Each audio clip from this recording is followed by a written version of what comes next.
Hello everyone, अगर आपके बच्चों ने भी इंटरनेशनल हिंदी ओलंपियाड का फॉर्म फिलअप किया है जो 28 जुलाई को है, तो ये वीडियो उनके लिए है। इससे पहले हम लोगों ने इस चैनल पे वर्ण क्या है, भाषा क्या है, संज्ञा क्या है, सर्वनाम क्या है, विशेषण क्या है, इन सब के बारे में पढ़ा है। आप लोग पूरी प्लेलिस्ट जरूर देखिएगा।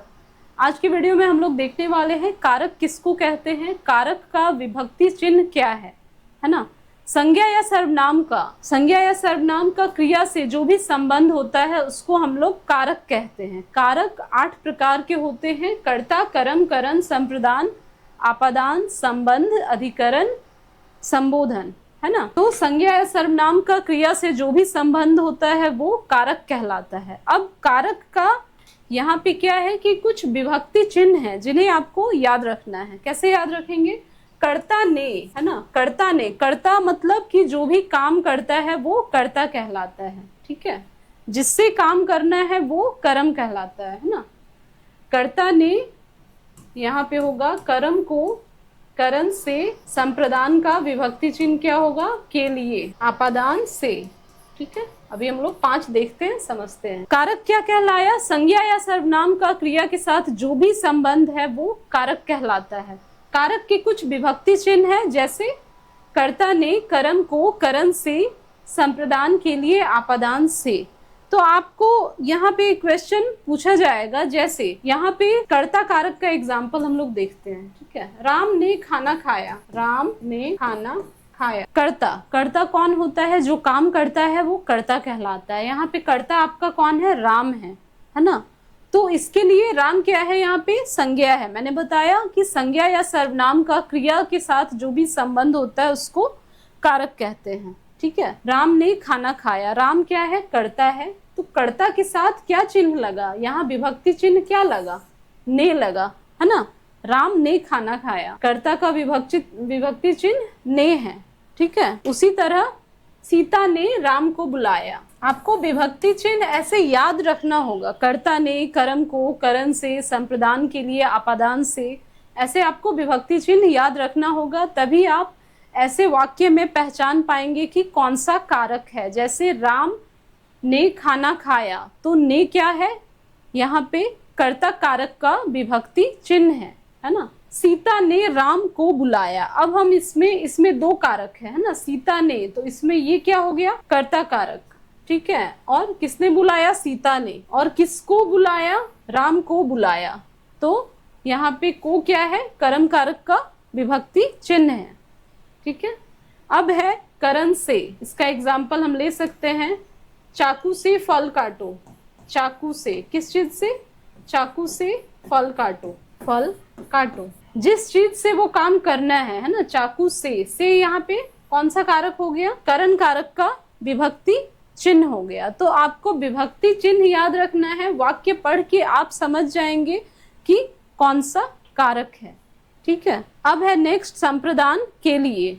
तो यहाँ पे हम कैसे पहचानेंगे? सेंटेंस में अगर रहेगा, वह भाई के लिए किताब लाया। किसके लिए लाया? भाई के लिए। कुछ भी हो सकता है, भाई के लिए किताब लाया या कपड़ा लाया, कुछ भी। संप्रदान कारक, इसका विभक्ति चिन्ह होगा के लिए, है ना। संप्रदान कारक है ये। इसका एग्जाम्पल क्या है? उदाहरण क्या है? वह भाई के लिए किताब लाया।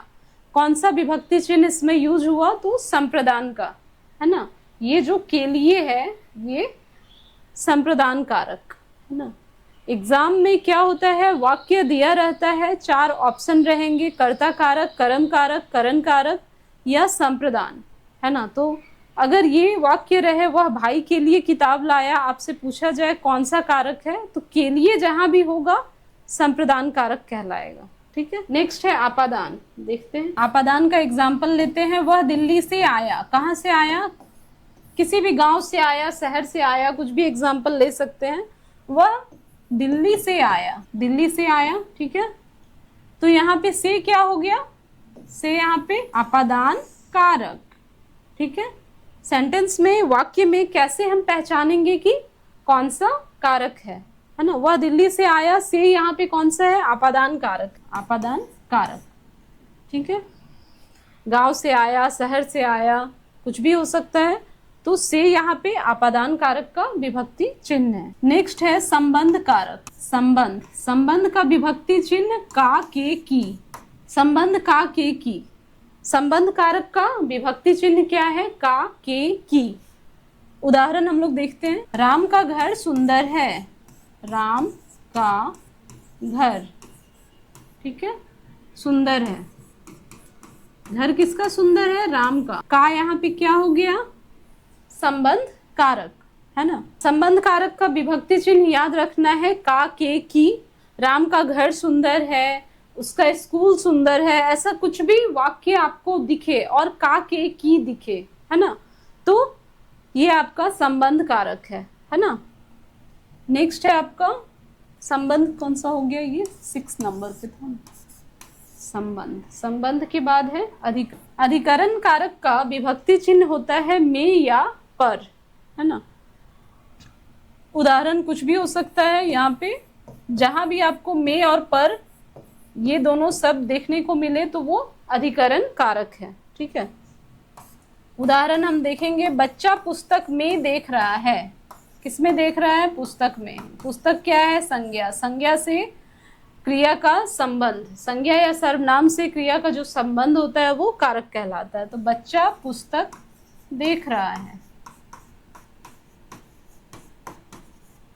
देखना क्या है? क्रिया है। पुस्तक क्या है? संज्ञा है। बच्चा क्या है? ये भी संज्ञा है। बच्चा पुस्तक में देख रहा है। में, तो में यहाँ पे क्या हो गया? कौन सा कारक हो गया? इस वाक्य में आपको कौन सा कारक दिख रहा है? में दिख रहा है, बच्चा पुस्तक में देख रहा है, तो अधिकरण कारक होगा, है ना। अधिकरण का विभक्ति चिन्ह क्या है? में है और पर है। लास्ट है आपका संबोधन। संबोधन से आपको लग रहा होगा जैसे किसी को बुलाना है, जैसे हे राम बोलते हैं ना, हे ओ अरे, जैसे अरे इधर आओ, है ना, बोलते हैं ना, अरे हे, ये सब क्या है? विभक्ति चिन्ह है। किसका? ओ रुक जा, वो भी संबोधन का विभक्ति चिन्ह है, संबोधन कारक का विभक्ति चिन्ह है, ठीक है। संबोधन का उदाहरण लेते हैं। अरे रुक जाओ, अरे अभी नहीं जाना है। तो अरे क्या है? मतलब किसी को हम संबोधित कर रहे हैं, किसी को बोल रहे हैं, बुला रहे हैं, है ना। हे राम मेरी सुनो, हे राम मेरी सुनो, संबोधित कर रहे हैं, संबोधन कारक है, मेरी सुनो। अरे रुक जाओ, अरे बाद में आना, बोलते हैं ना, अरे बाद में आना। अरे किसी को संबोधित कर रहे हैं, बाद में आना, बाद में आना। तो यहाँ पे हे है, अरे है, संबोधित कर रहे हैं, ये कौन सा कारक है? तो ये संबोधन कारक है। किसी को बुलाना है, हम लोग बोलते हैं ना, अरे इधर आओ, अरे उधर जाओ, हे राम मेरी सुनो। तो इसमें हे, ओ, अरे ऐसे शब्द आपको जहां भी जिस भी वाक्य में दिखे वो आपका संबोधन कारक कहलाएगा। क्यों? क्योंकि संबोधन कारक का विभक्ति चिन्ह है अरे, हे, ओ, है ना। संबोधन कारक का विभक्ति चिन्ह है, ठीक है। तो कारक किसको कहते हैं? संज्ञा या सर्वनाम का क्रिया के साथ जो भी संबंध होता है कारक कहलाता है। कारक 8 प्रकार के होते हैं। कर्ता ने कर्म को करण से, संप्रदान के लिए आपादान से, अधिकरण में पर, संबंध का, के, की, और संबोधन हे, ओ, अरे। तो ये कुछ 8 प्रकार के कारक हैं। मल्टीपल चॉइस क्वेश्चन में आपसे वाक्य दिया रहता है, राम ने अपने घर पे बुलाया, तो पूछेगा इसमें कौन सा कारक है? कर्ता कारक, कर्म कारक। तो इसमें राम ने, कर्ता ने, तो आपको क्या करना है कि कर्ता से लेके और संबोधन तक का विभक्ति चिन्ह याद होना चाहिए, तभी आप कारक से रिलेटेड मल्टीपल चॉइस क्वेश्चन को इजीली बना पाएंगे। तो आई होप आज का ये सेशन आप लोग के लिए बहुत ही यूजफुल रहा होगा। वीडियो पसंद आ रहा है, वीडियो को लाइक करें, चैनल को सब्सक्राइब करें, वीडियो ज़्यादा से ज़्यादा शेयर करें अपने फ्रेंड्स के साथ जिन्होंने भी ओलंपियाड का फॉर्म फिलअप किया है। मिलते हैं हम लोग नेक्स्ट वीडियो में न्यू टॉपिक के साथ। Thank you.